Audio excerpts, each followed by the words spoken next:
Mr. Vermeil, Katie called, raising her hand. I think I see a man with a gun outside. There is no combination of words more perfectly calibrated to turn a teacher's blood to ice.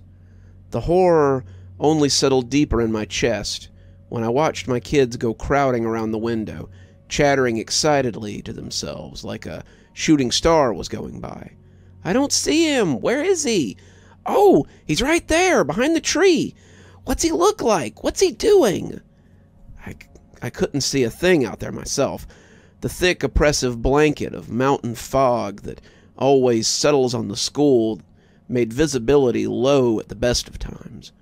All I could see was the endless ocean of trees disappearing into that vast backdrop of white. But I trusted my students and took their reports dead seriously.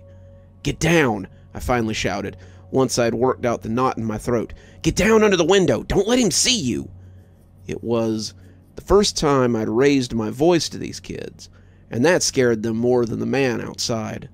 The room was a cacophony of squeaking chairs and shoved desks, and as they rushed to huddle under the windows.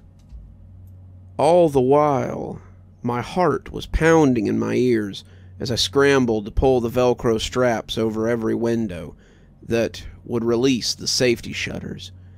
Every instant, I felt certain some homicidal maniac was about to take my head off with a .308 Winchester. I wasn't even just scared to die. I was scared for my students being forced to witness something like that. But I got lucky. Or maybe he had mercy. The only way to reach the headmaster's personal phone was an old red school phone on my desk, with a bit of tape reading "For emergencies only."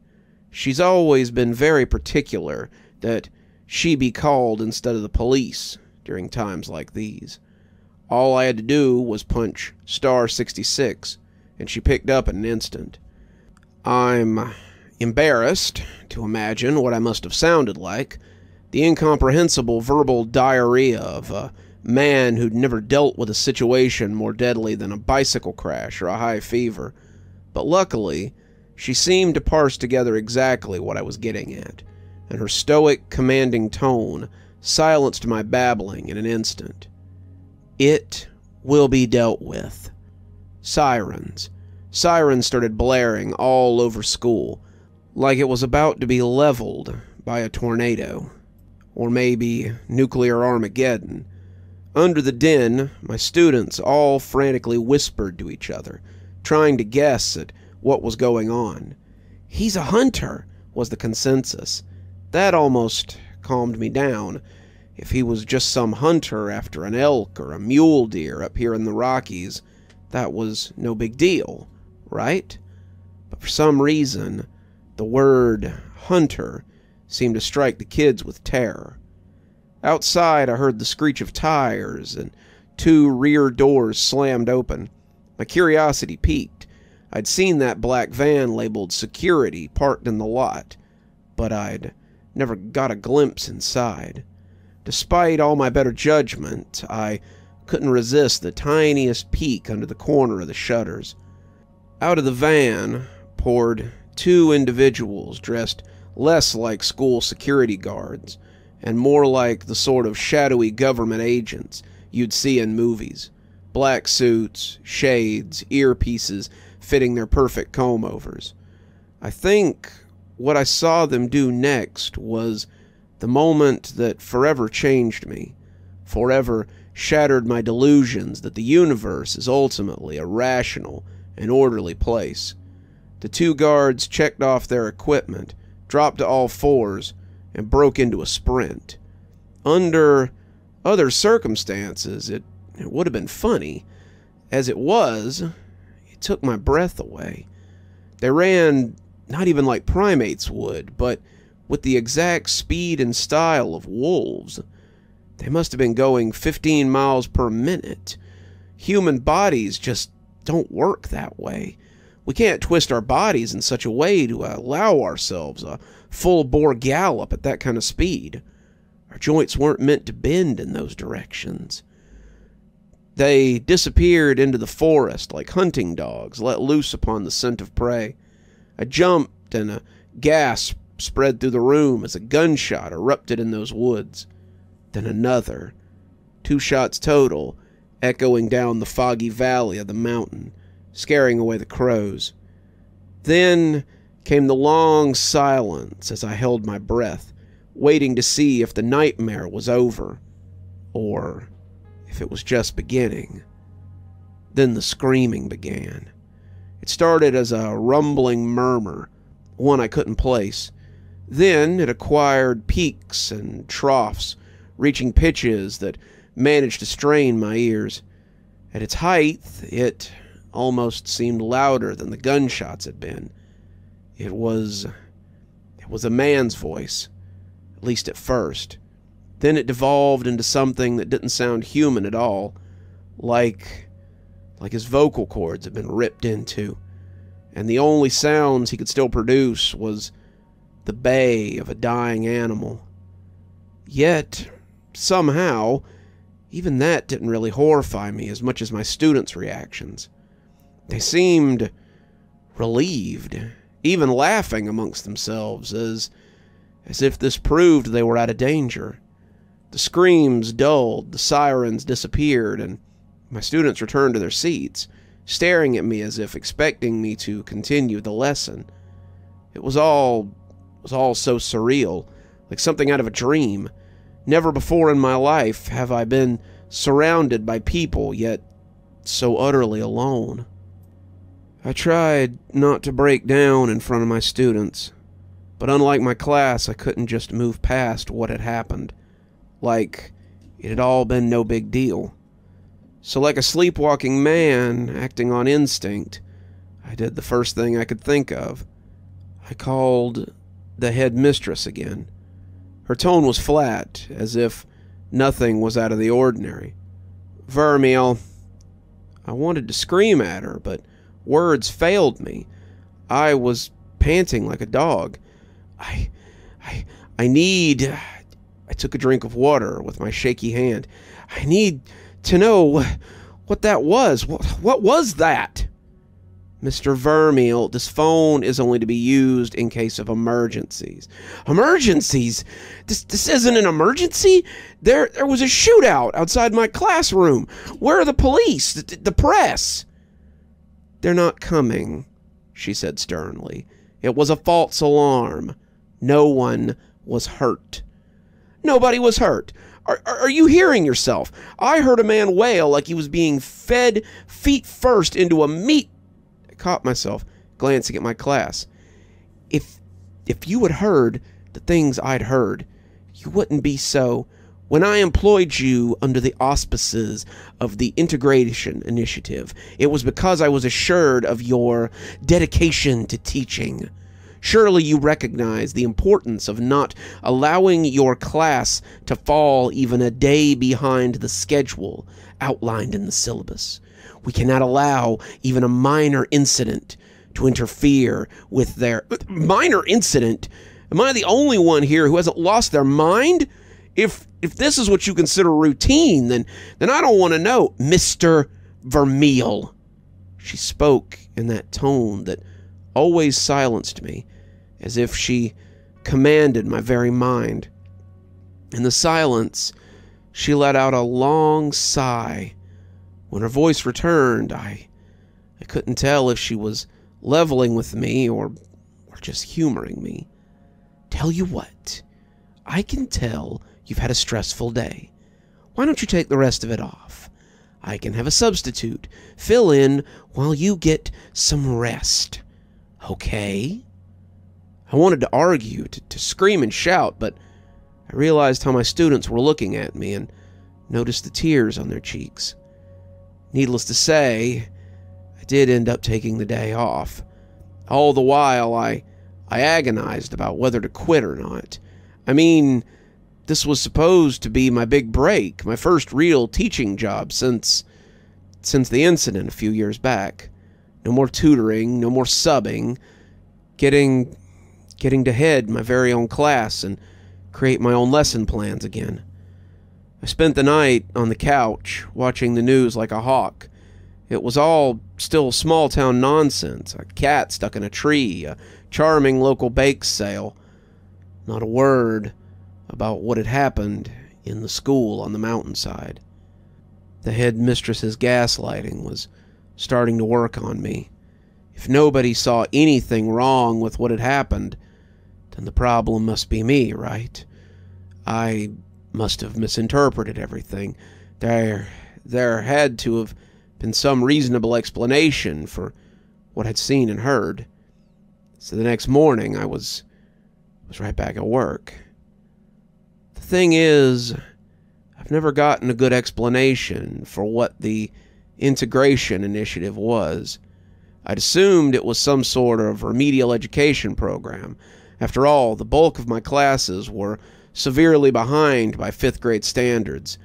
Many needed to learn basic social behaviors, properly expressing their emotions, how to read or write, or even how to speak at all. The Hastings twins, for instance, they were brother and sister, or so I'd been told, but near impossible to tell apart. They were both so androgynous, with flawless pale skin, totally free of a single strand of hair, even eyebrows. They never emoted, never reacted, never even blinked. If you didn't know any better, you'd assume they were mannequins, set up in their desks, poised to stare at me in perfect stillness as I talked. But they were just one of the more extreme examples. A few more were like normal kids, just a little behind. Katie, for instance. When I had a quiet moment in class that day, I noticed her completing a maze in her coloring book with a crayon and beckoned her over. She sat politely across from me as I composed myself. "Katie, I just wanted to say you were very brave to speak up yesterday. I know that must have been scary. School is supposed to be safe. If you ever need to talk to me about anything, you can just let me know, okay?" She stared at me for a long moment, then said, as casually as you'd discuss the weather, "I hope he suffered." It was a long silence. I blinked, trying to register what I'd heard. "What?" "I hope he died real slow," she continued, her face blank and her tone flat. "I hope they took their time with him. I hope that he felt every moment of it." I wiped the sweat from my brow. That's not... He was a hunter, Mr. Vermeil. He deserved it. I hope they hurt him real bad. I hope they took him somewhere so they could keep him alive. I hope they're taking away his fingernails and his teeth and his eyes, and he's crying and screaming. And Katie, I suddenly cut in, do you remember how we talked about no-no subjects? She nodded. After all, we spent a lot of time in class discussing what was appropriate to say. I continued, trying to hide the quiver in my voice. Well, it's not appropriate to talk about, death and suffering. It was like a switch had been flipped. In an instant, Katie went right back to being just an ordinary little girl. "Oh, I'm sorry, Mr. Vermeil. I'll remember that next time." Just like that, she went right back to her desk, leaving me dazed and stunned, like I'd been punched in the teeth. Even now, I can't help but wonder what she meant by next time. I've learned my lesson, though. Never talk about what happens to anybody. Never even mention it, and the same goes for any other strange oddities I'm beginning to notice around the school, like the ditch full of shed skin of something much larger than any reptile we have here in Colorado, or the sound of loud TV static emanating from a bathroom I'm 100% certain has no television in it. All of it's completely normal to everyone around me, but I can't get it out of my mind. I still check the news and Google obsessively, but can't find the slightest mention of anything off about this place.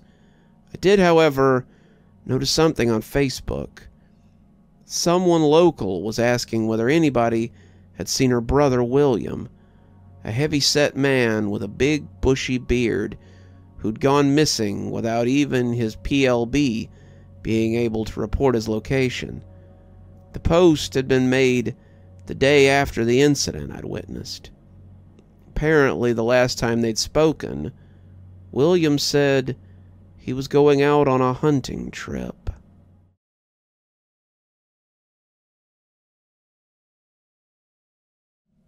You know, it's crazy what the human mind can adapt to, if it's determined enough.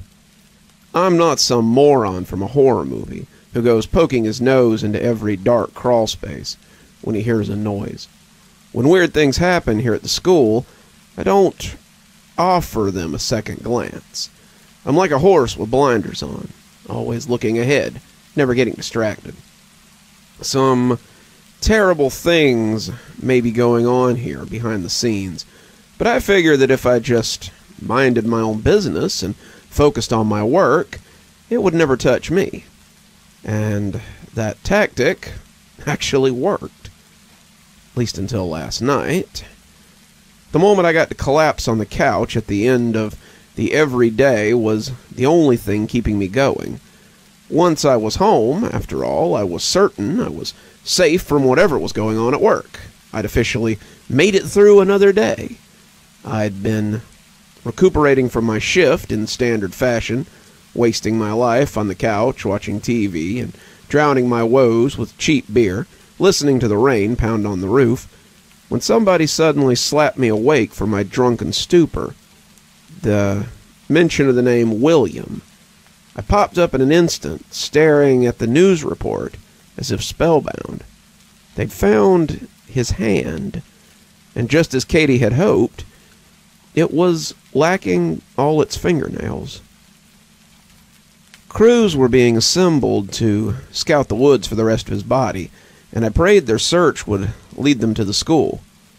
No dice. The hand had been found on a cliffside, dozens of miles away.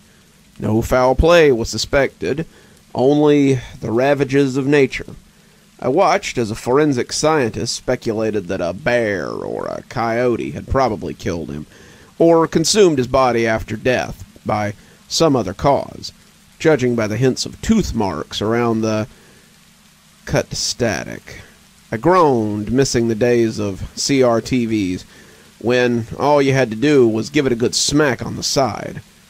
I was just about to give up and go grab another beer when my phone started vibrating in my pocket. One of those doorbell cameras had come with the house, and it just buzzed me with 6 notifications back to back. Each read the name, motion detected, front door.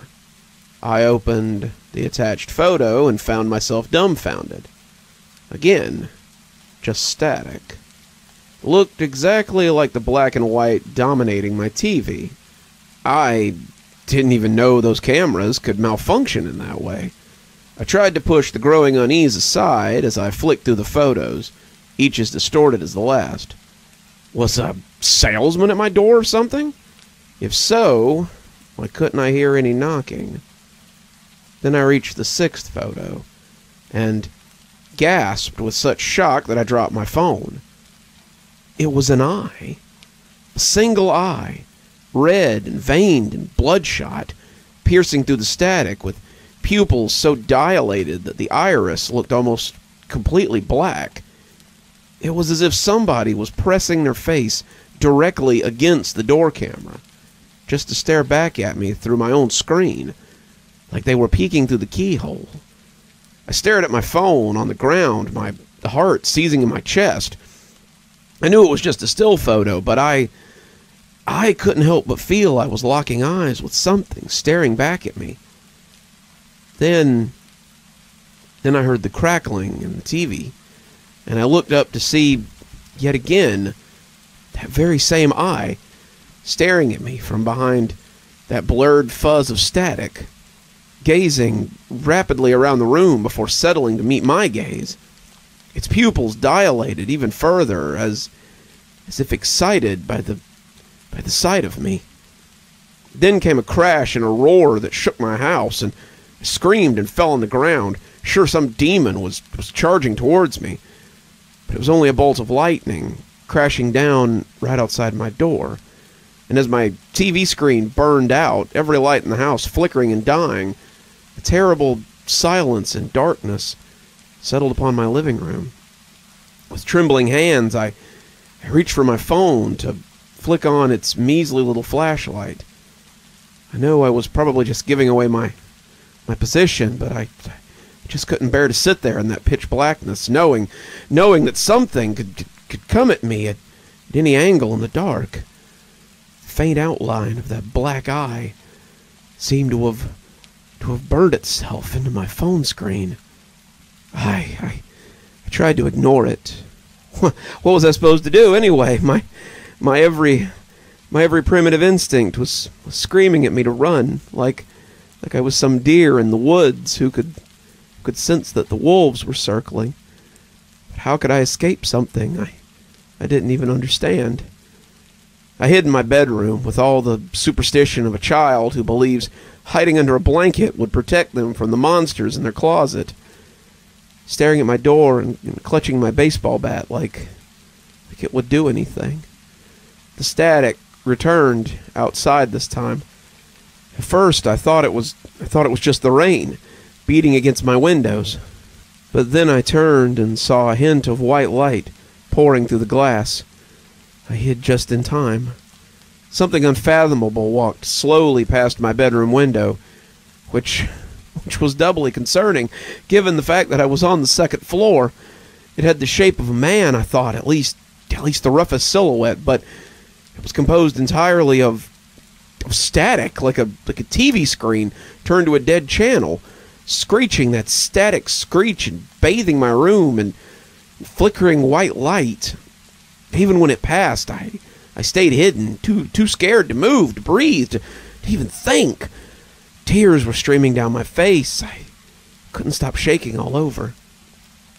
Then I screamed and jumped to my feet when my bedroom computer screen suddenly blared to life, roaring with the crackle of static that felt like an ice pick working its way into my brain. From that static, something began to emerge. It almost oozed from the computer screen before morphing into a solid shape. I dropped to my knees and covered my ears, screaming and pounding my head. Nothing worked. Static just kept getting louder and louder. There it was, floating above me. Something that mockingly disobeyed every rule of God and nature with its very existence. And through the flickering static it was composed of, I caught a glimpse of eyes. Thousands of them, all bloodshot and black and staring daggers into my soul. It floated ever closer, its flickering hands reaching out as if ready to settle around my neck. I remembered the way William wailed in the woods.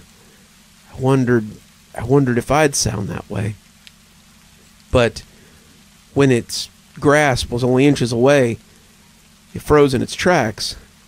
I heard a floorboard creak in my bedroom near the door, which was now ajar. It was the Hastings twins.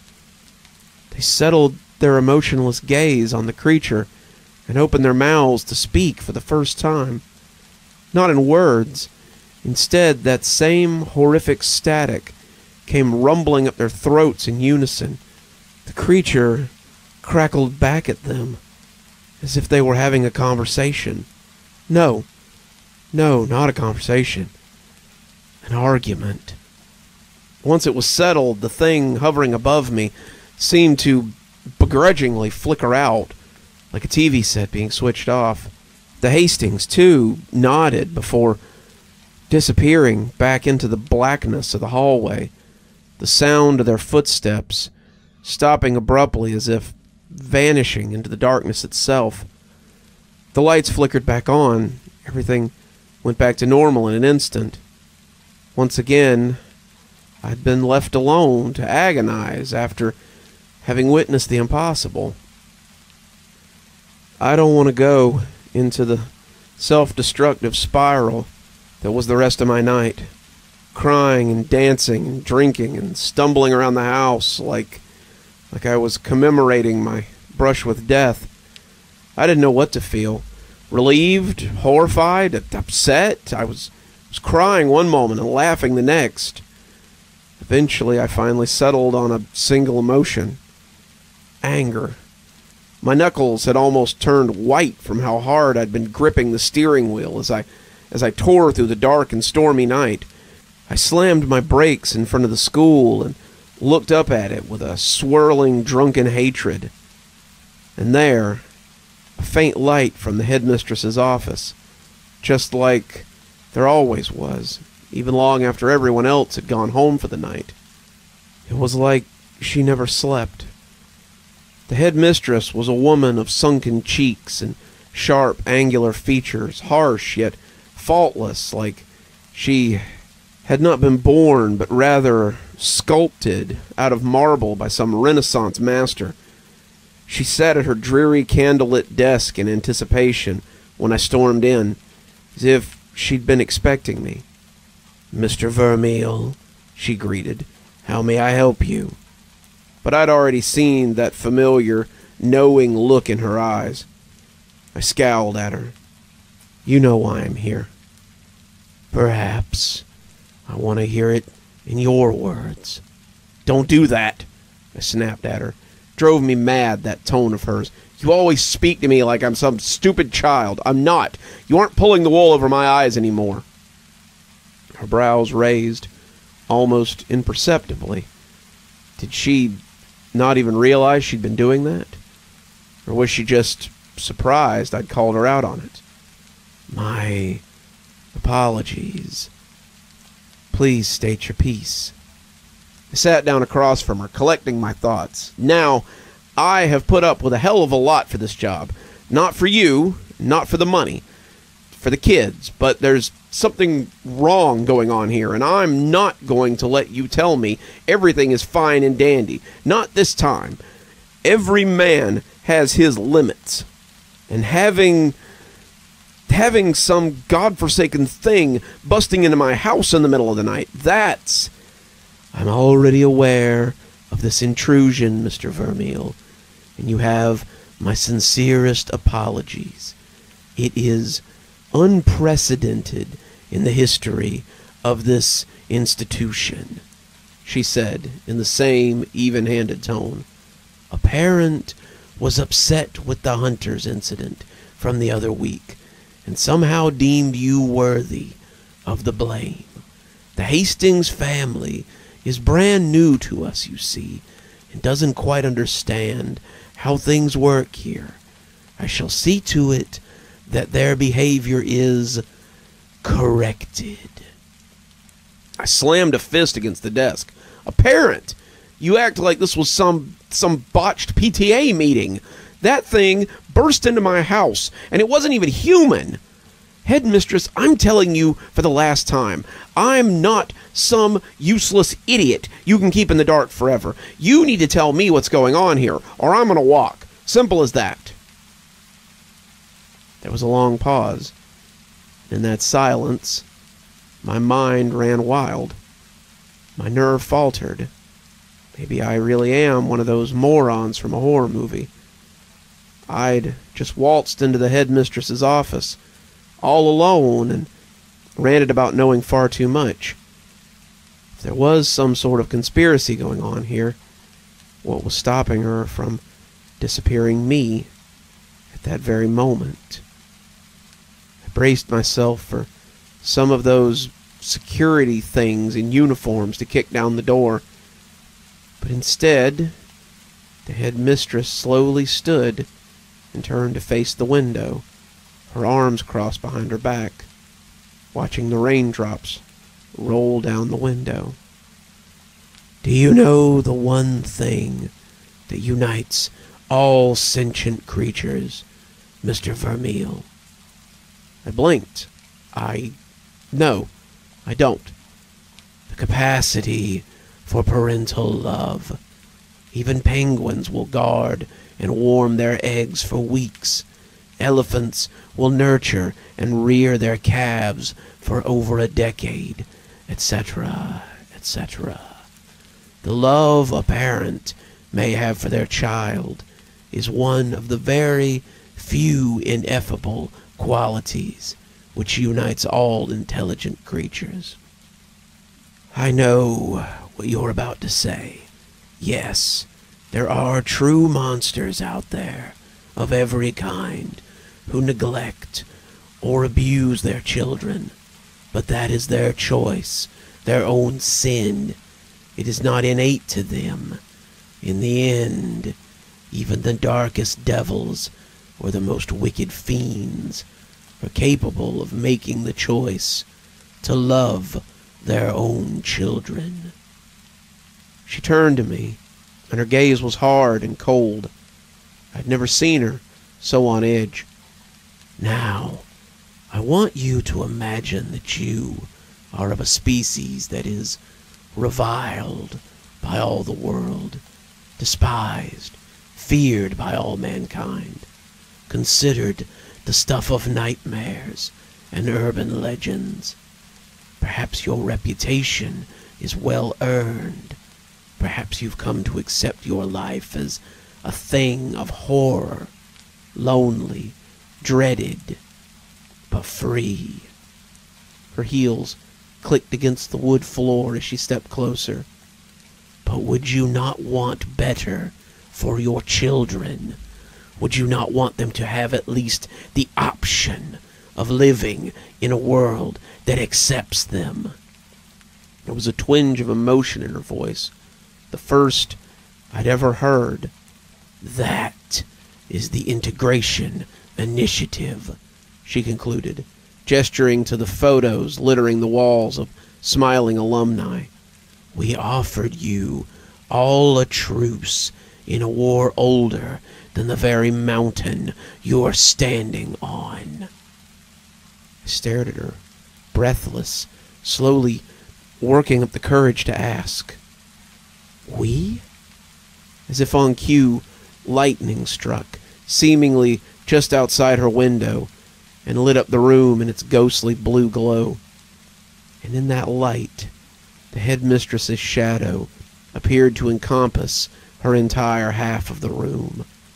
It had the shape of something not only inhuman, but which defied all natural laws. Some impossible cyclopean beast adorned by 1,000 writhing, grasping tentacles. The sort of creature I could imagine pulling entire ships down beneath the sea in some bygone era. But the lightning passed, and all it left was the woman standing before me, staring me dead in the eyes. Do you understand? What else could I do but nod? I think it's time to face facts. I really am no different from those morons in horror movies, after all.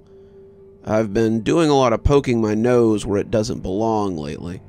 Recently, I found something interesting in one of the old storage closets. A school photo marked September 14. There was the headmistress in the back, and I could almost swear I saw a smile, which I'd previously thought was impossible. But she wasn't the only face I recognized. That little girl in the bottom right. It had to be Katie. Sure, she looked different, blank, robotic, expressionless, like the Hastings were. As if she didn't quite realize how to act human yet. But it had to be her. Sure, it was chronologically impossible, but at this point I was ready to believe anything.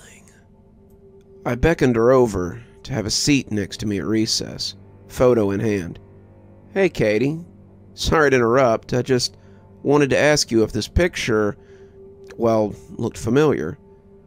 She took one look at the photo, and the biggest grin danced on her face. Oh, yeah, I remember that. That was when I first got here. She held it up with her hands and started laughing giddily at the sight of herself, looking so stone-faced. Look at me. I look so goofy. Man, I really had no idea what I was doing back then. Are you sure? Because this photo, well, it was taken about 10 years ago. According to your file, you would have been a baby when this was taken. I took a deep breath. Katie, can I ask you how long you've been at the school? She froze, that big grin slowly falling into a frown, her voice lowering. That's one of the things I'm not supposed to tell you. Sorry, she said with a shrug. One of those things. Oh, God. God only knew just how many other things my students know about this school that I'm hopelessly unaware of. I think she could see the despair on my face, because she tried offering me something else in response. But I can tell you about him, she pointed eagerly to the boy standing beside her in the photo, an unassuming lad with dirty blonde hair. I'd never seen him before. You see him? His name's Elijah. He was my first real friend, ever. He was the headmistress's son. Did you know that? No, I had no idea. I shook my head, flabbergasted. I couldn't imagine that statue of a woman having any family whatsoever. Wait, was? Can I ask what happened to him? She looked left and right before leaning in and whispering furtively in my ear, Hunters. Then her friend called her, and she went right back to chasing them around the playground, leaving me with a million lingering questions. I'll be honest, I'm not coping with all this terribly well. I'm already lapsing back into old bad habits. There's a good reason, after all, that I was fired from my last job. But the moment I stepped onto school grounds, I forced that smile back on my face. Can't let the kids know that there's anything wrong with old Mr. Vermeil. But I'll be honest, sometimes when I see them, I just can't help but wonder what hides beneath those masks of human skin. Am I doing the right thing here? The social skills I'm teaching were supposed to help them live a normal life, but what if they don't end up choosing that path? What if one of them instead opts to follow in their parents' footsteps and grows up to apply the skills I taught them to lure in human prey, blend into society like a skinwalker and pick people off one by one? Would that blood be on my hands? It was just as my doubts were at their peak when I received the first text from an unknown number. I was ready to dismiss it as typical spam, but opening it stole my breath away. It was a distant photo of me and Katie, as we'd just been talking. Judging from the angle, it must have been taken from inside the school. I quickly glanced up at the upper window, but saw no sign of any silhouette staring back at me. Accompanying it was a simple string of words. Do you know what she is? Do you really, truly know? I know I should have blocked the number and immediately contacted the headmistress, but, well, curiosity burned in my chest. I needed to know, so I replied honestly that I hadn't the foggiest idea. The next text came almost instantly. This is the trail of death her mother has left behind in her wake. Study it carefully. Accompanying it was a photo of several clippings from old newspapers from various countries over the decades. The first came from the cadre of Moldavia. An old man complained to the municipality about a terrible buzzing that would echo across his fields for hours at a time. Then the letters stopped. 3 months later, his body was discovered. Part of the reason it took so long was the complete absence of stench or deterioration. It was as though he'd been embalmed in his own bed, all fluids drained and organs removed with surgical precision. Cause of death was ruled as exsanguination. The next came from the forests of Cameroon Highlands. A married couple and their child had gone out on a routine hiking expedition and excitedly texted a friend about an immense bird they'd seen that had briefly blotted out the sun. That text was the last time they had ever been seen or heard from. A week later, a farmer saw one of their skins fluttering in the breeze. That's it. Just a hollowed-out, transparent, dried-out set of skin. The farmer had attempted to catch it, but the skin blew away in the wind like discarded wrapping paper and was never recovered. That was just the start. He had a whole laundry list of articles, and poring over them brought tears to my eyes. Oh God, these poor people. What kind of creature would even do that sort of thing? My eyes drifted back to Katie, and I wondered again what lay beneath that disguise. Given the age of that photo, she wasn't even truly a child. For all I knew, she could be older than me. Another text. This place is playing you for a fool. I know what really goes on here. Meet me in your office. In my dinky little office? Nothing. Doubt crept in. Was this some sort of test set up by the headmistress? I was about to take my leave when suddenly an unfamiliar voice opened up from directly behind me. Mr. Vermeil? I looked up and saw a face staring back at me from the vent grate in the ceiling. No, not a face. It had all the features of a face. Eyes, ears, nose, smiling mouth, but all arranged in the wrong order, as if plastered wantonly to a discolored, lumpen dough ball of flesh. Felt like something out of a dream. I stammered blithely, uselessly. The meat started to push forward, dividing itself into 5 neat sections through the slits in the vent, like a human body being pushed through a pastry cutter. I watched as the tissues and sinews and raw bone dropped onto the floor like melting candle wax, melding into a puddle of viscera that grew solid as more biomass gelled with its bulbous form. And in time, that puddle of dripping meat became a man. That smiling face was staring me down again, now in proper arrangement, yet no less deranged. He was handsome, actually, with a fit figure as perfect as his fine gelled hair. Nude, but sexless as a Ken doll. I finally started to run for help, but I was stopped by the feeling of something digging into the side of my neck, hard enough to draw blood. A jagged bone had just jutted from his wrist, like the point of a spear. You had your chance to go running away. It's too late now. Oh, don't look at me like that. I only wanted to make your acquaintance. I'm a big fan of yours, after all. A fan? I've always admired the sort of man willing to betray his own species for a quick buck. This is nothing personal, really. I'm just here to do my job, just like you. In fact, I was thinking we could work together. I felt like I might faint seeing this. He'd let me sit down at my desk, albeit with the bone still at my throat. What are you? Call me Saladin, he answered, in a tone that made it clear it was a pseudonym. And well, I'd like to say that I'm still human, but that'd be a lie, wouldn't it? Used to be, but in my line of work, I had to find ways to even the playing field. I noticed the irony of being accused of betraying my species by a man who seemed to have forsaken his altogether. I was reminded of the old Nietzsche quote, something about he who fights monsters. Don't mock me, boy. His face suddenly soured as he read my thoughts. You'd become some breed of horror, too, if you'd kept consorting with these natural things. When dealing with matters of the occult for long, there are 2 options. Sacrifice your life or your humanity. There is no third path. His cocky grin returned.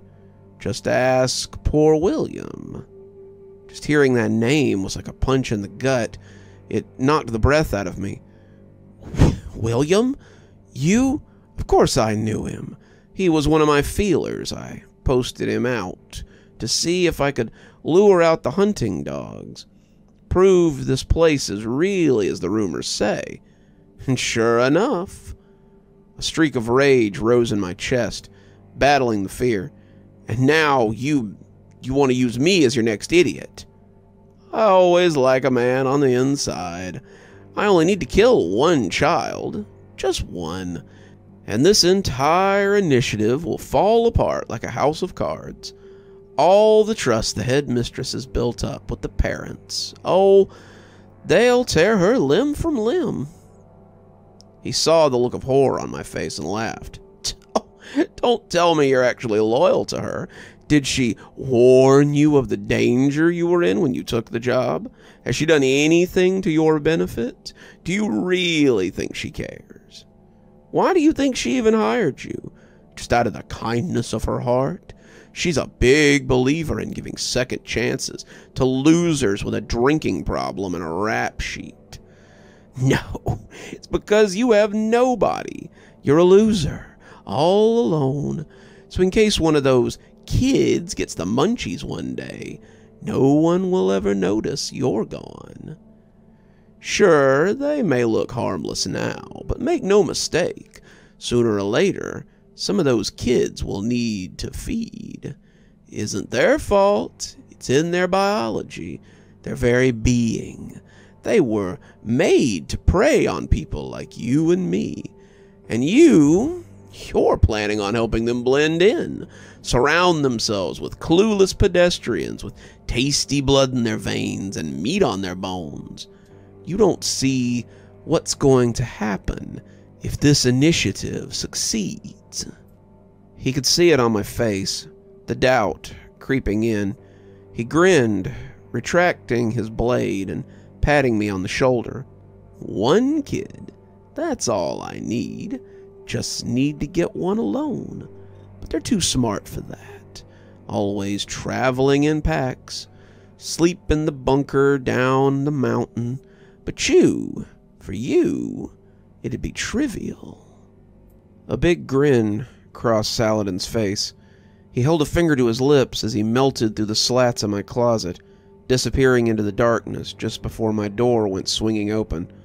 There stood Katie, eyes low. She didn't seem to notice the sweat on my brow, the drops of blood on my neck, or the stupefied expression on my face. Her gaze was on the floor, nervous, as she sat across from me. Mr. Vermeil, I was thinking, and I know I said I'm not supposed to tell you certain stuff about the school and all, but I think you deserve to hear it, you know? You just don't tell the headmistress what I told you, okay? My throat felt dry. I could hardly think, Saladin's words echoing in my head. Just one child. But seeing Katie's face reminded me that I didn't need to pick sides in some war I didn't understand. Sitting across from me was a child I'd been tasked to protect. That was all I needed to know. Thank you, Katie, but I really think you should go play with your friends, or it's really no trouble. I don't know why she wants to keep so many secrets from you anyway. It's not like you won't figure it out sooner or later. She didn't even notice the droplets of liquid meat that were Saladin, blowing in behind her like raindrops caught in a heavy wind. By the time flesh and sinew reformed itself over her face to muffle her screams, he'd already had her ensnared. It was like an anaconda coiling around its prey, the way those ropes of tendrils, bubbling flesh, entwined themselves around her, and Saladin's face emerged from those slivers of meat. Little Miss Katie, isn't it? Must be my lucky day. Your mother's a busy woman, you know. My client lost every single little person he loved to that thirst of hers. He was drawing something from his throat, some kind of black dagger, pulling it out like a sword swallower. I don't know, I wasn't paying attention. I'd leapt into action the moment he was occupied. Maybe all those horror movies paid off after all. If there was anything they'd taught me, it was that any creature built of constantly morphing flesh always has a weakness to fire. All it took from my desk was half a can of deodorant and my dad's old lighter. I applied my makeshift flamethrower to whatever part of that oozing flesh mask looked the most exposed, pink and vulnerable. The heat and the size of the erupting flames surprised even me.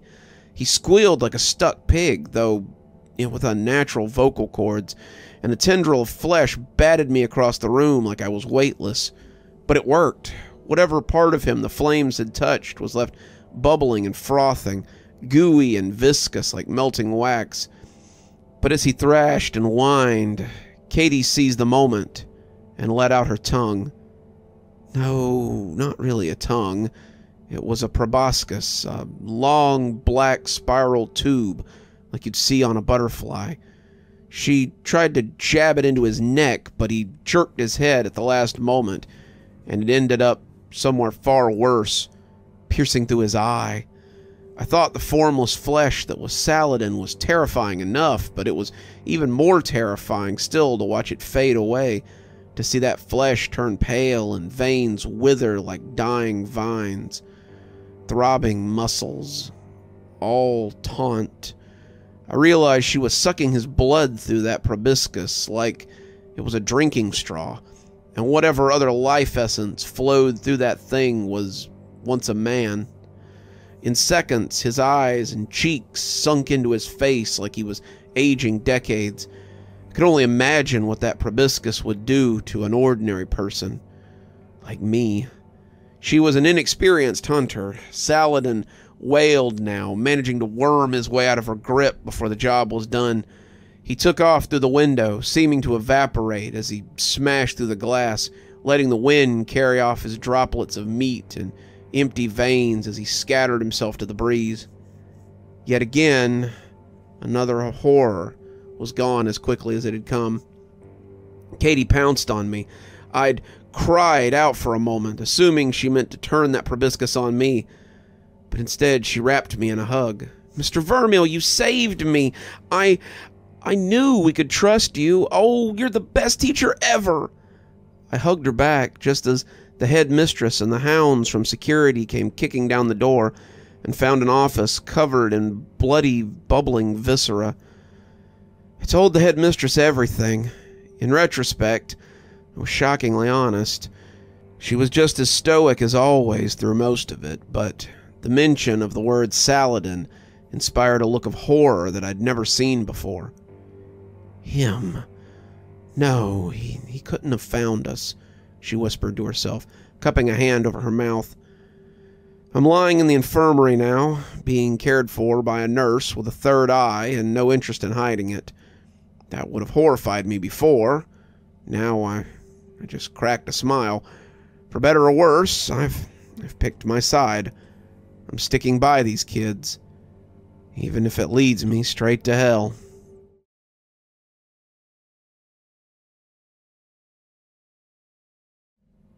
Something just occurred to me. These last few nights have been the first in years I've gotten through stone sober. Having a few beers after work was just a matter of course, like taking medication before bed so you don't feel sick.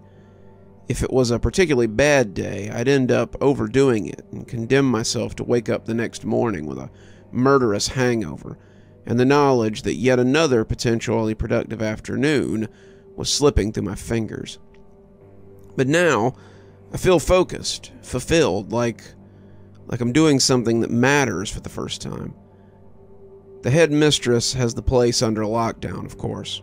Every window covered and sealed, multiple lanky security agents attending every class, gas occasionally flushed through the ventilation systems. For a woman so emotionless, the slight perspiration on her brow was basically her equivalent of a nervous breakdown. And yet, of course, she demands that her precious teacher schedules be maintained, through thick and thin. I don't mind. I like to think that I was helping keep the kids sane, although really it was more like the other way around. I noticed the kids didn't bother to hide their less human features anymore, like Billy's arm stretching a macabre 17 feet to collect his graded paper from my desk, or Abigail climbing along the walls like a spider during recess. Made me smile somehow, like They were letting me in on their secret world that most people never get to see. I was just reading them a cute little book about how a human boy and a Wendigo learned to set aside their differences when the bell rang, and there she was at the door, ushering me with a finger.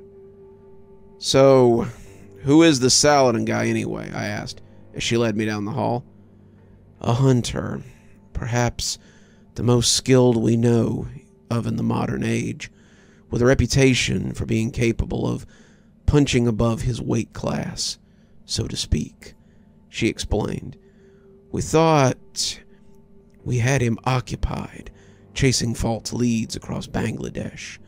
To think that he was here in America all along, that he was slowly narrowing in on our exact location this whole time, and we never knew." She clenched a hand into a fist, for her the equivalent of a scream of frustration. "Why did he decide to target, me?" "Because you're the first fully human teacher this school has ever had," she confessed. "You were an unpredictable experiment, even though it may introduce many risk factors, such as this. I thought it would do good for the children to have experience with a regular, everyday human." "Did you really choose me because I was a loner? Someone expendable?" She didn't seem to have heard the question, or maybe she was pretending she hadn't heard the question. "Saladin always pursues more covert means of achieving his ends at first. He likes to take his quarry by surprise, but if that fails, as it now has, his plan B invariably involves some form of overwhelming force.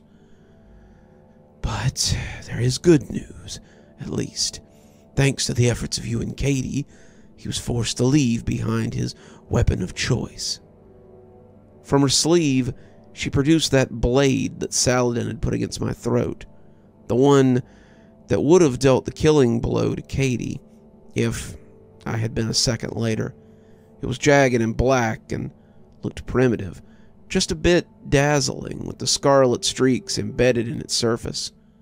"What's so special about it?" I asked. "It's a blade of obsidian damascened with alaphotis. To put it simply, it will cut through anything." I reached out to feel its shiny surface, but she jerked it away from me. "I would recommend you avoid even so much as touching it. It may have deleterious effects on a regular human being." For some reason, I was reminded of Saladin's words. When dealing with monsters of the occult for long, there are two options: sacrifice your life or your humanity. There is no third path. We came upon a heavy iron door in some obscure corner of the school, and she set about unlocking multiple tiers of locks. "I apologize, Mr. Vermeil. I know you appreciate your autonomy, but I must insist that you remain within the complex for the duration of the lockdown. That means staying in the dorms, the bunker down the mountainside. I'm sure you've noticed it." "Is this some sort of secret path?" "The school's access tunnels provide secure routes to many places, but I must confess, while the school itself is made to provide a safe and welcoming front for human visitors, the tunnels are not. They were never intended for your kind." She paused. Even she seemed the slightest bit nervous. "There are many dangers down here, so I must ask that you stay by my side and do exactly as I say when I say it. Do you understand?" She didn't have to ask me twice. I immediately saw what she meant when we stepped into the tunnels. They were definitely not designated for human use. They were horrifically claustrophobic labyrinths of concrete, to the point I sometimes had to bend down or angle myself sideways just to squeeze through. This was suffocating. hallways of seemingly random shapes and sizes, just in every direction, and I had no idea how she'd memorize which to take. All it took was a single moment, a single instance of lapsed concentration, a single glance away as my clothes caught on a hunk of concrete, and she was gone. To be honest, I don't do well with cramped spaces, and when it fully sunk in that she had vanished and I was alone down here in the dark, my first instinct was to crumple into a ball and start sobbing. Embarrassingly, I had to calm myself down in the exact same way I calmed my students when they were having a tantrum. I talked through my feelings, took deep breaths, grounded myself. You've been through so much worse than some tight hallways, I thought. Keep it together. But every step forward was a Herculean effort, like I was knee-deep in sludge. All I had to light my way was my little phone flashlight, and the darkness around me seemed to somehow be fighting back against the light, and it was rapidly taking territory. I'd venture forward down a hall, and it'd get tighter and tighter with every step, so I'd turn around, and somehow the same thing would happen on the way back. Was I losing my mind down here in the dark, or were the walls really closing in on me, like I was about to be crushed by the peristaltic motion inside some cyclopean creature? And every so often, I'd run into one of those shed skins, like I'd seen in the ditch outside the school all those days ago. They'd tangle around me like spider webs, and I'd cry out as I thrashed to tear them off me. On a closer look, they didn't seem reptilian in the slightest. They looked human. And then, down the hall, came a sound. I breathed a sigh of relief. "Oh, thank God," I called out. "Headmistress, I'm right." Then came another sound. The guttural crackling of a snarl rising from an unnatural throat. I realized that I had just drawn the attention of something terrible. I bit my tongue to stifle a gasp. Mentally, I screamed at myself over how stupid I'd been. I tried to turn my flashlight off, but I ended up dropping my phone and illuminating the entire hall. All I could do was back up as far as I could, press my back to the dead end, and wait for whatever was coming to me. Footsteps in the dark, of a sort of hobbling, awkward gait. In the dim light, a silhouette came vaguely into view. It looked roughly the size of a man, but the proportions were all wrong. The shapes, it was like a child's drawing of a human being. Too angular, too thin. Along that jagged form was a garden of tumorous growths, hair and teeth, and blind half-formed eyes poking from malignant tumors, cushioned in almost scrotal pockets of loose and wrinkled flesh. There was no head above its shoulders. Instead, there was a limp, swaying tube of flesh, and when it faced me, I could see down into the countless rows of teeth lining that esophageal tube like a lamprey eel. Some sort of black ichor drooled from the undulating tube as the creature stood where my phone had landed, creaking and groaning in place. Then the thing turned and shuffled back into the darkness. It was blind. Of course, it had been investigating the last noise it had heard. I thanked whatever gods may be and clung to my little corner of what felt like hours before finally working up the courage to retrieve my phone with a shaky hand, and kept creeping down the halls. Another noise. My blood froze in my veins, but when the headmistress's face emerged from the darkness, I almost cried out in relief. "Oh, thank God. I lost you, and why didn't you warn me about that creature down there, that blind, leech-looking thing?" I demanded. "I know you said it was dangerous, but I can't believe you let something like that just go waltzing around down here." For the first time in my life, I saw the headmistress go pale. "We don't." This time she kept a hand squeezed around my wrist, and she was practically sprinting down the hall. We came to an observation deck, observing what looked like some sort of containment chamber. One of those security agents laid sprawled across the floor, split in two. The chamber below was littered with those shed skins, as well as chunks of other things I couldn't name. She looked down at the empty chamber with bewilderment. "The cancer, it's really out. Who would ever do this?" "The cancer? Why is it called..." She swallowed her fear.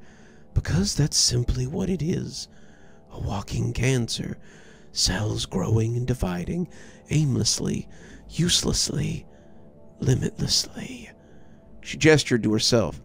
"From it, we grow these human skins we wear, guide its ceaseless growth to build our new bodies, piece by piece." Automatically, in accordance to some built-in schedule, a red light clicked on in the containment unit, accompanied by an industrial wail.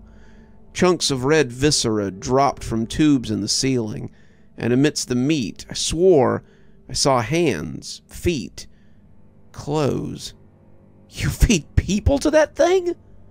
She sighed as if my human emotions were an inconvenience. "The meat is recovered from cemeteries and morgues. Don't lose your composure now. We have to focus." She laid out the situation. Every cancer wants to spread, wants to feed itself. It'll find a way out before long, and when it does, that won't exactly bode well for the people of our cozy little mountain town. Whoever did this disconnected all the emergency switches down there, and we didn't have any signal. We couldn't go all the way back to gather information. We had to handle this now. On our way out, we found another of those security agents, sat near one of the control consoles by the containment chamber. This one I almost didn't recognize as human at first. A man-sized tumor had mostly consumed him, that hairy, throbbing mass bulging as we rose as we neared it, as if sensing a threat. Only one arm and its head poked free of the malignant growth, eyes wide and yellow, mouth hanging open breathlessly. The headmistress stood over him coldly. "It was you. You did this. May I ask why?" He croaked out a few words in a slow wheeze. "Saladin had my family." She nodded without a word and ended his life with the Damascus blade dispassionately. I guess it was a mercy at that point. I felt helpless, unarmed like this. Being the bait was an unenviable position. God, I wished I could get my hands on that blade of hers. I was fighting a panic attack as we went creeping through those halls again, until the headmistress stopped us with an upraised hand. I was confused for a moment until I strained my eyes. There it was, that wheezing, shuddering croak from down the hall. She gestured. I nodded, took a deep breath, and got into position. She hid around another of the corners as I braced myself, and clapped. The immediate roar from down the hall sent such chills through me that my legs almost gave out from underneath me. The thing came sprinting down the hall, full force, drool flickering everywhere as its tube-like head flopped around from the movement. I closed my eyes and waited for the end. The headmistress popped out just at the right time. Seizing the moment, she struck her blade right behind the thing's back, leaving it thrashing on the end of it like a field mouse impaled on a spade fork. With speed no human could match, she took chunks out of it, the sort of chunks that, even if it could heal back, it wasn't. With a swing of its long head, it battered away at her, and when I stepped forward to help her, it impaled me through the chest with that writhing tube and stole my breath. It was pale and shivering as I held my hands against the bleeding wound. This is it, I thought. This is how I die. The life that flashed before my eyes was pretty dull, but at least it got pretty interesting right at the end. But darkness didn't come creeping through the edges of my vision like I expected. Instead, I felt a tingling down below. I looked down at my chest and witnessed the wound closing. No, wait. Metastasizing. Bulging pustules of permeating tumors filled the gap in my flesh, ripe with patches of hair and little chunks of teeth, just as the creature had had. I screamed at the agony of it as the cancer cracked through my ribs and pushed my heart and lungs aside. Then, those tiny, bony hands settled on either side of my head and yanked it upwards with a strength that should have been impossible. In a rational world, it would have ripped it off. Instead, I felt jolted high into the air and realized my neck had been extended a good few feet through the sheer cancerous tissue, like a character from some morbid cartoon. My head bobbed on its distended neck like a jack-in-the-box as I was left staring down at my own body. Every single thing the creature did to me just created more of me to fill the wound. Oh God, I thought, it won't even let me die. It was the very distant singing of birds down another hall that ultimately drew the beast's attention away. It visibly quivered as if realizing that it had found a way out, and all we could do was watch as the thing tore off into the darkness, roaring to itself as if in triumph. I don't know how many hours passed. I'm in the infirmary now, largely returned to normal. The three-eyed nurse seemed bored, even as she treated me, with the medicine and surgeries no earthly doctor would have even recognized. Reversing, slowly and by degrees, the impossible ways the beast had twisted and reshaped my body, I've at least regained some control of my physical faculties, but in the process I've been exposed to whole new categories of pain. Types of agony I thought were impossible. Types I never would have known had I gotten a job at another school. But the poor headmistress in the bed next to me, she seems more miserable still, shell-shocked even, her eyes sunken and haunted. "He'll be back," I can hear her whisper. "He'll let the cancer gorge itself, grow and grow, and then he'll be back."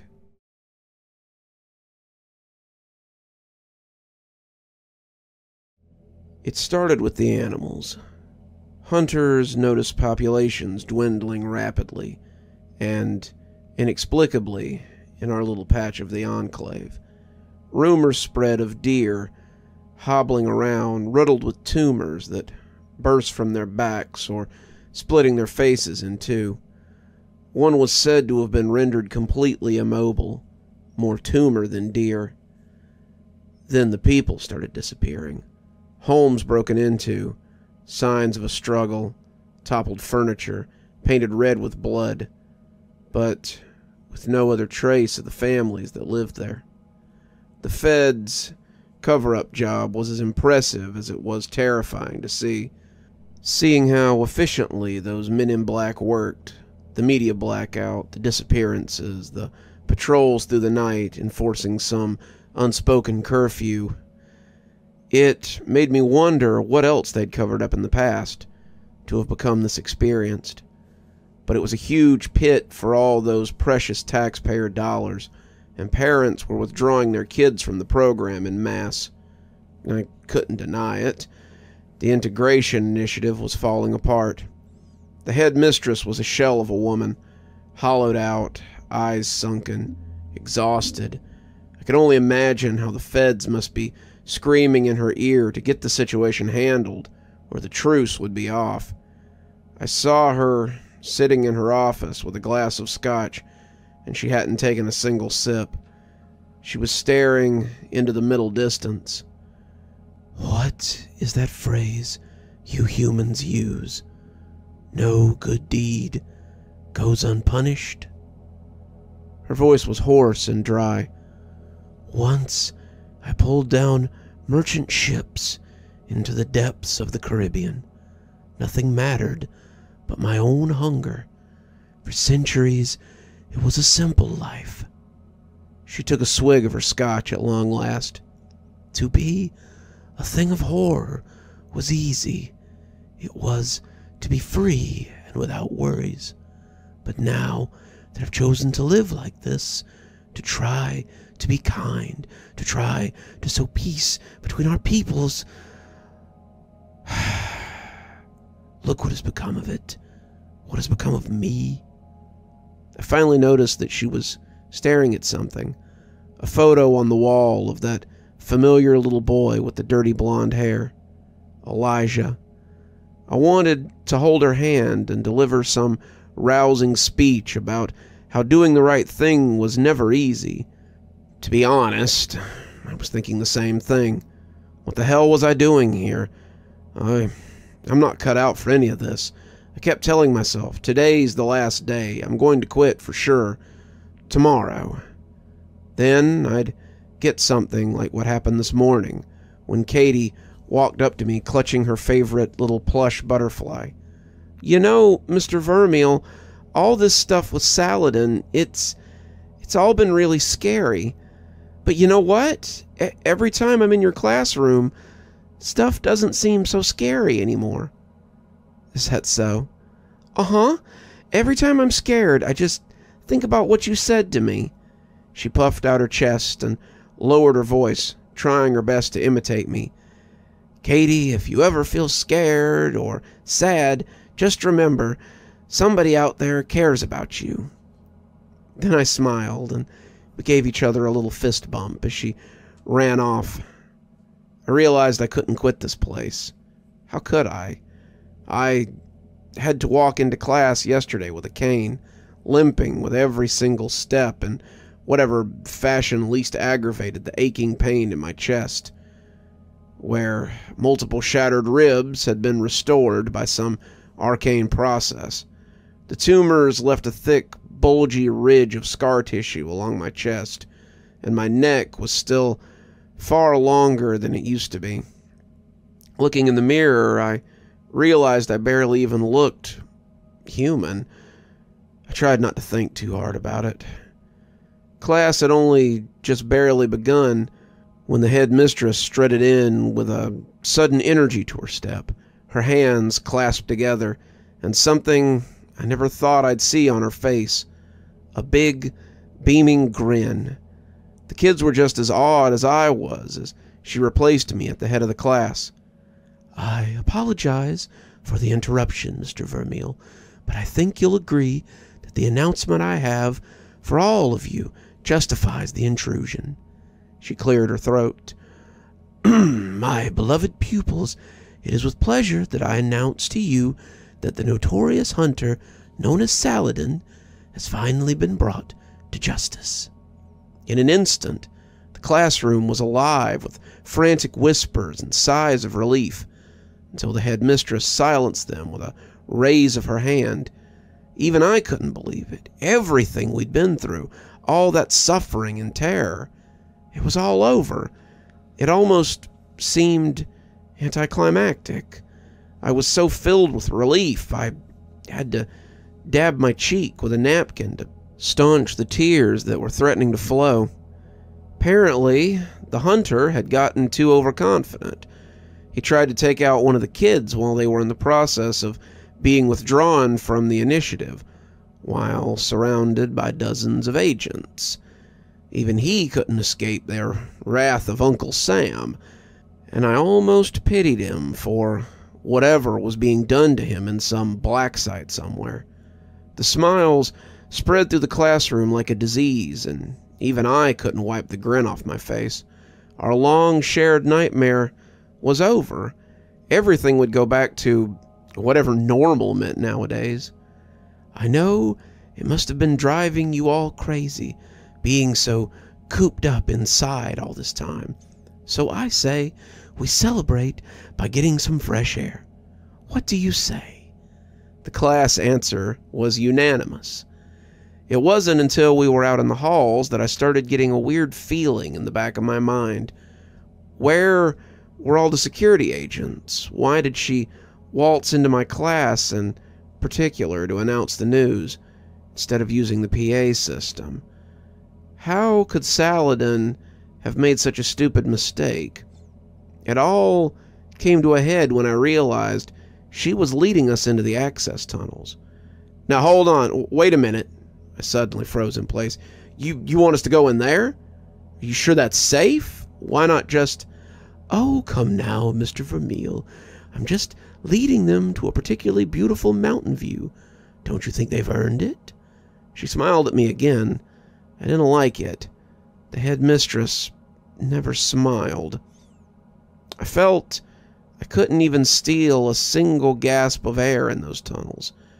My experience there was the most traumatic of my life, and just being in those tight halls made my heart pound.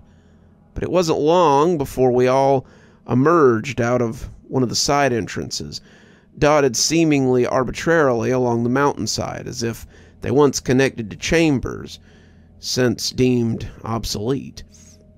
And I must admit, it was beautiful. I savored the sight of the flocks of crows rallying around the long, shimmering beams that was a waterfall peeking out of the cliff face before us, visible even through an impressive mountain fog, and the sound of the metal door slamming shut behind us.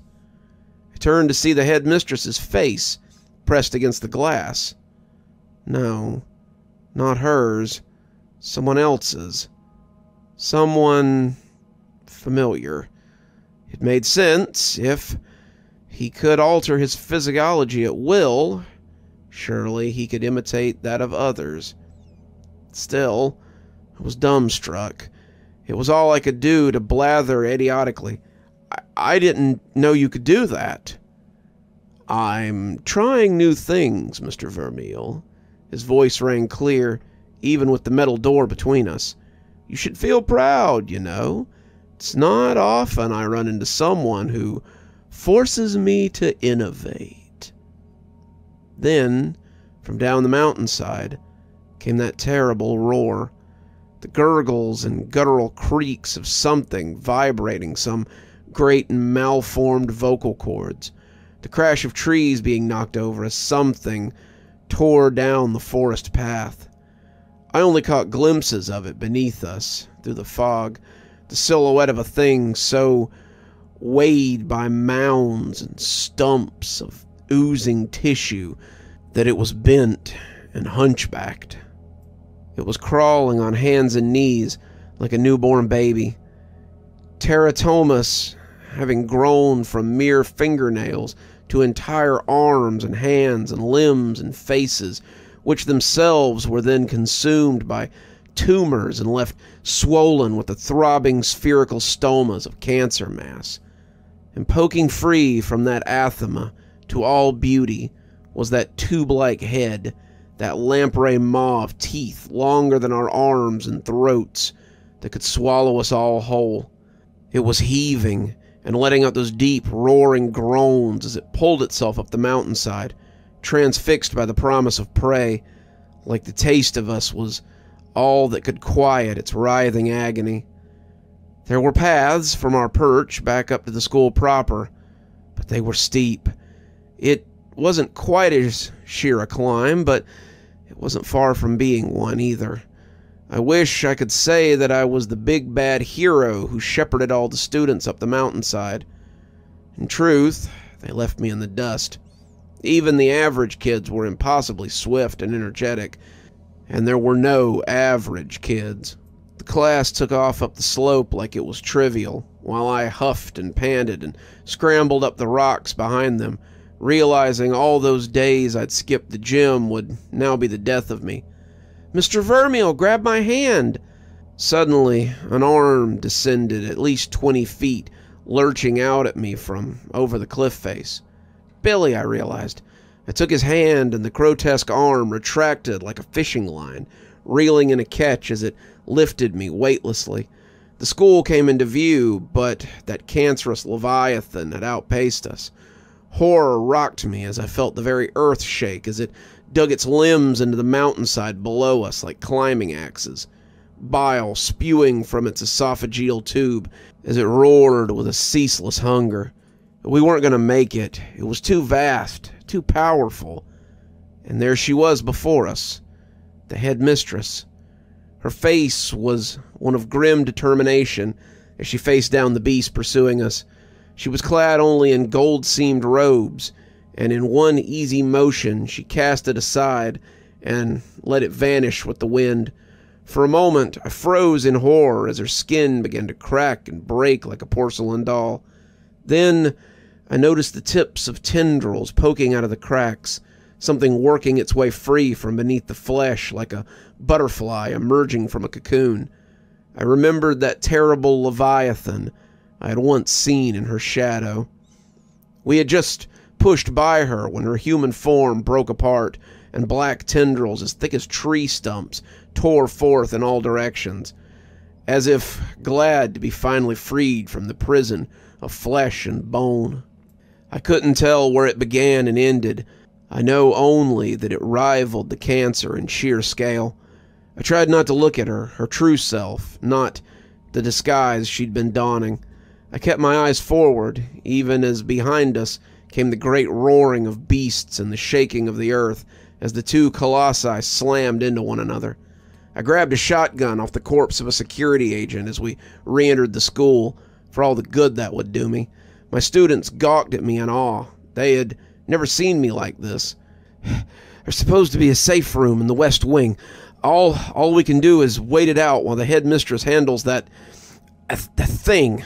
Go, now, I commanded.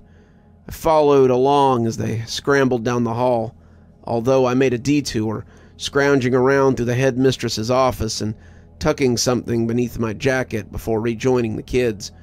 Students from the other classes, seeing the herd, would occasionally emerge from their hiding places and join us.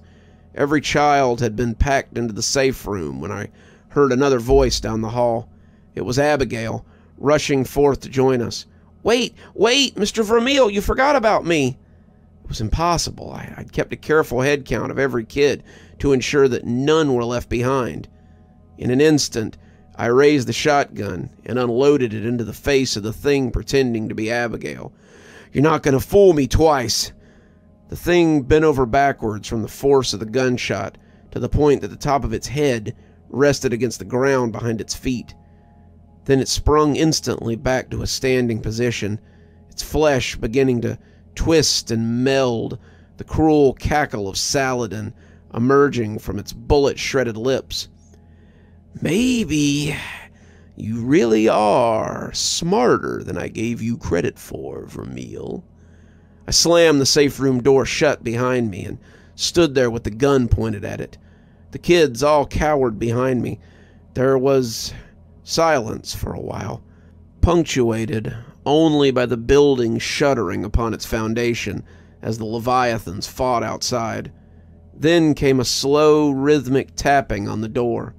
All I have to do is wait you out, Vermeil. Sooner or later, one of those kids with you is going to get hungry. When they start getting desperate, you're going to look like a nice, juicy steak. Why are you doing this? I called. Just for what, the money? I'm sure whatever they're paying you, the feds can quadruple it. It's not just about the money. I consider this more of a self-funded hobby. Clearing these creatures off the streets before they even have a chance to grow up and hurt anyone. Now that seems like a much better goal. Don't act like you have the moral high ground here. Not after what you did to all those people. Feeding them to the cancer just to what? To fuel your little crusade?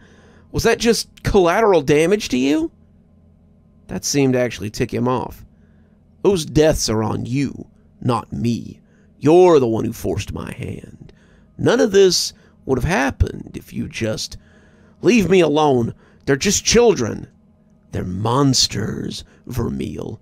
Demons in human skin. They're designed to kill and devour people, just like you. I don't care what they are, I said as I pumped the shotgun. They're my kids, and I'm not letting you hurt a single one of them. My heroics were interrupted, however, by what felt like a Category 5 earthquake, rocking me off my feet. It seemed those titans outside had come crashing into the school amidst their brawl, tendrils and cancer limbs tearing at the very foundation. For a moment, it felt like the entire structure would crumble in on itself, and we'd all be crushed like bugs. It was only by the grace of whatever God may be that only the other wing of the school was destroyed, although some blackened tentacles tore a hole right through the wall of the safe room. Everyone and everything in the room lay in a cluttered heap.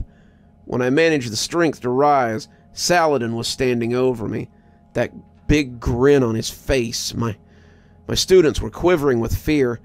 I knew that with their strength, if they attacked all at once, they could tear him to pieces, but they were frozen in place, because in the end, human or not, they were just kids, terrified children faced with a man who wanted to hurt them. They couldn't defend themselves. Someone had to step up and protect them. Last chance, Vermeil. You've proven yourself competent. I could use someone with your talents. I didn't bother bantering. I raised the shotgun and blew a baseball-sized hole in his chest. Didn't even slow him down, of course. The wound healed almost as quickly as it made. But it did infuriate him, and he came stomping towards me. Good, I thought. Get closer. I need you closer. I managed to blow a few more holes in him before he smacked the shotgun out of my hand and curled his fingers around my neck with the other. I gasped and wheezed as he strangled me, lifted off the ground as his grip on my throat tightened. Tears streamed down my face as my vision darkened. Maybe you aren't that smart after all, he taunted. What a shame. But maybe things are better this way. After all, you might be happier down there in hell, surrounded by all these demons you gave up your life to protect. Then, the smug grin was wiped off his face by the feeling of something piercing through his chest. With an almost drunken stumble, he looked slowly down to see the Damascene dagger driven right through his heart. I'd snuck into the headmistress's office, tucking it into my jacket, just in case I had the opportunity to end him with his own weapon. His grip relaxed, and I fell to the floor, gasping and wheezing and sucking down fresh air. A black ichor spouted from his heart around the throbbing wound that even he, with his powers of flesh, could not heal.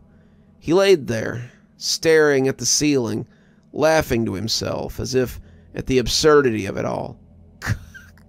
Clever man, he whispered. Clever, clever. Then the children descended upon him, and the screaming began. I was still flickering in and out of consciousness when the kids crowded around him, concerned looks on their faces. When I finally found the strength to look down at myself, I almost fainted at what I saw. My flesh had been twisted, knotted, calcified upon my chest where I'd hidden the blade beneath my jacket, forming a hard crust of thick flesh that ran down my arm where the blade had merged with my hand. A sort of black sludge oozed through the cracks in the callous flesh like groundwater in the Sahara.